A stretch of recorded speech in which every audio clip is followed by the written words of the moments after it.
তাড়াতাড়ি যাই, দেখি বাজারটা পাবো না। চায়ের দোকানে ওরা কি বলা বলি করছিল, দেখি তো ফোনটা করে।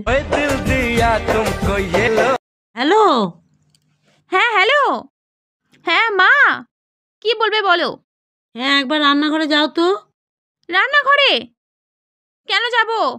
বলছি তুই যা না। ঠিক আছে যাচ্ছি। গ্যাস ওভেনের কাছে একটা দেশলাই আছে কি, দেখ দেখ না তাড়াতাড়ি। দেশলাই, দাঁড়াও দেখছি। পেয়েছিস?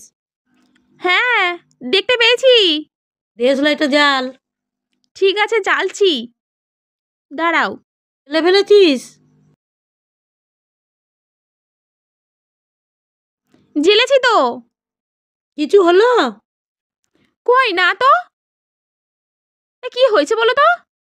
আমি বাজারে যাচ্ছিলাম, দিয়ে মোড়ের মাথার চায়ের দোকানে সব বলা বলি করছে যে গ্যাসে আগুন লেগে গেছে, রান্নাঘর পুড়ে ছাই হয়ে গেছে। আমি মনে করলাম আমাদেরই মনে হয় পুড়ে গেছে, তাই তোকে দেখতে যেতে বললাম।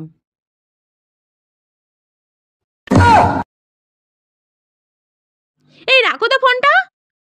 যত সব, কোথায় কি শুনবে, তারপর আমাকে সব বিরক্ত করবে। বেশ, আমি জিৎ আর কোয়েলের স্বপ্নটা দেখছিলাম। ঠিক আছে, রাখছি। আমি মরে যাচ্ছি চিন্তায়, আর ও কোয়েল আর জিৎ স্বপ্ন দেখছি। উফ, কি সুন্দর স্বপ্নটা দেখছিলাম জিৎ আর কোয়েলের। যে ঘ করে দিল আমার স্বপ্নের। দেখি সুই একটু স্বপ্নটা দেখতে পাই নাকি, দেখি আবার। ও ঠাকুর, আমি যেন আবার জিৎ কোয়েলের সেই স্বপ্নটা দেখতে পাই। আমি ফোনের সুইচটা অফ করে শুই বাবা, নাহলে আবার ফোন করে ডিস্টার্ব করবে আমায়। এই থাকলো ফোন। ঠাকুর দেখাও, একটু দেখা।